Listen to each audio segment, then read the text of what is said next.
soul, so fuck you over this furious rain.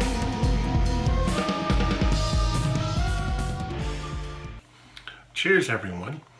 Back in 2016, the world of rock music lost one of its great performers in David Bowie. Today I want to talk a little bit about his 2017 release, the No Plan E.P. And undoubtedly, this is a very curious addition to Bowie's catalog. It appears almost a year after Bowie passed away, and it is understandable that some of us could think of this as a parting gift from Mr. Bowie. Now, depending on what you think about that, the value of this No Plan EP changes accordingly. To me, the No Plan is a very powerful and sentimental EP with very moving songs and is a worthy addition to any Bowie catalog. No Plan is a separate entity to Blackstar, even though it was recorded at the same time. I feel it is more for family and friends and is more as a personal album than Blackstar was.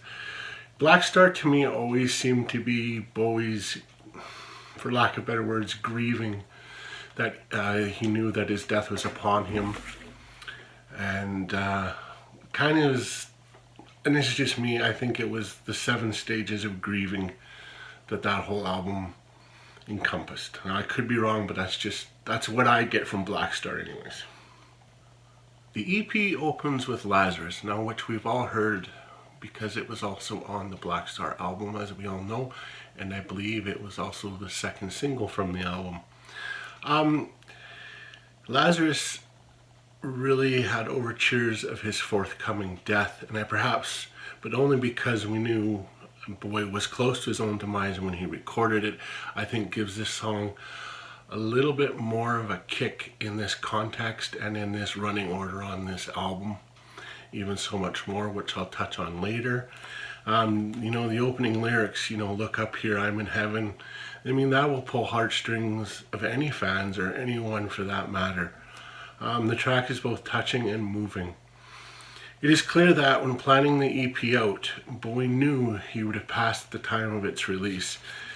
And that's another reason why I think this is more of a gift to family and friends instead of just a casual fan.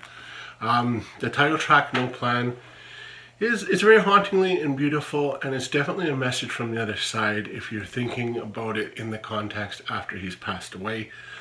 There's very strong melancholy lyrics as well as a very melancholy sax solo, and lyrics to No Plan are very touching, as I stated earlier, with lyrics such as there's no music here, I'm lost in stream of sound, and oh, of the things that are my life, my moods, my beliefs, desires, me alone.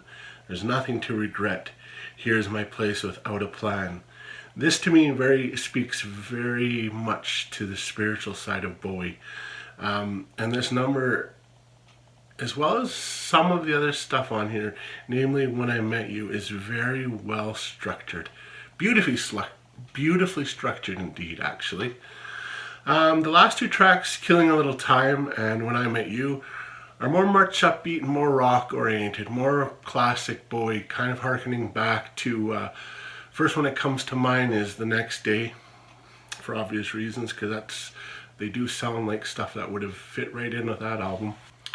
Now, Killing a Little Time, the 3rd track from the album, is a great rock tune. The lyrics paint a picture of many emotions, and the vocals do as well.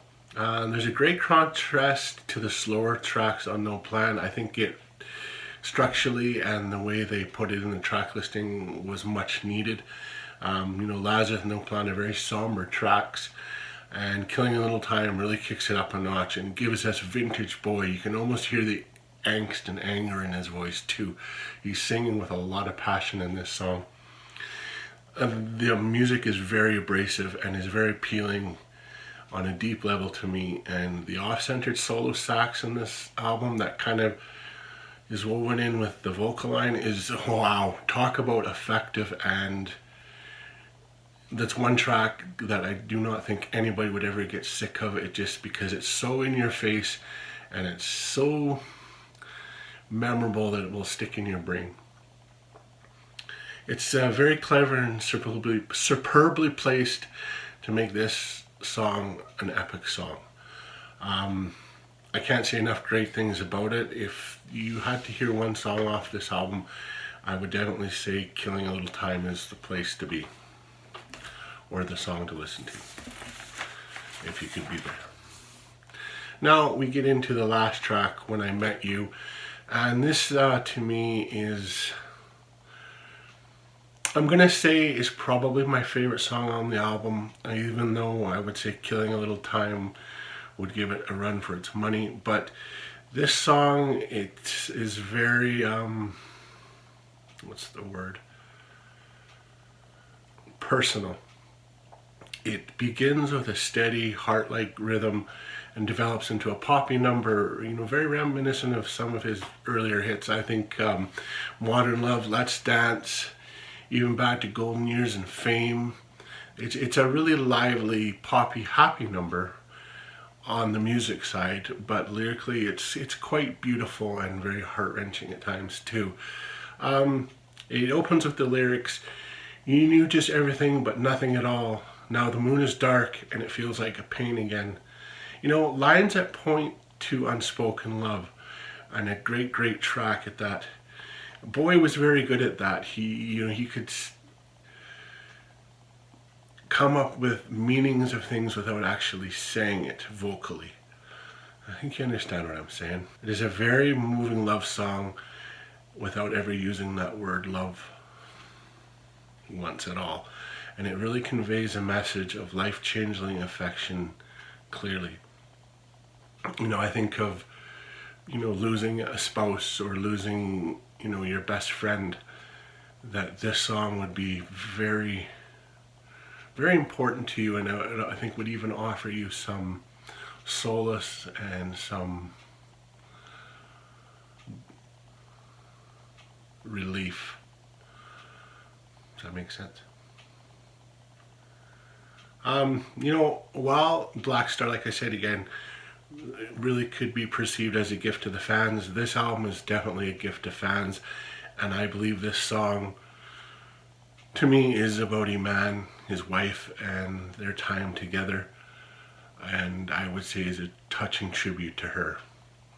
Now, no EP is ever going to replace an album. I mean, we only get 4 tracks on it, but they're killer tracks, and I don't know enough information about it, and I don't know if Bowie planned it that way, but I have a feeling he did in some sense. Like I said earlier, it should be treated as a different entity to Blackstar. It's a great companion piece to Blackstar, but it should be treated as a standalone entity.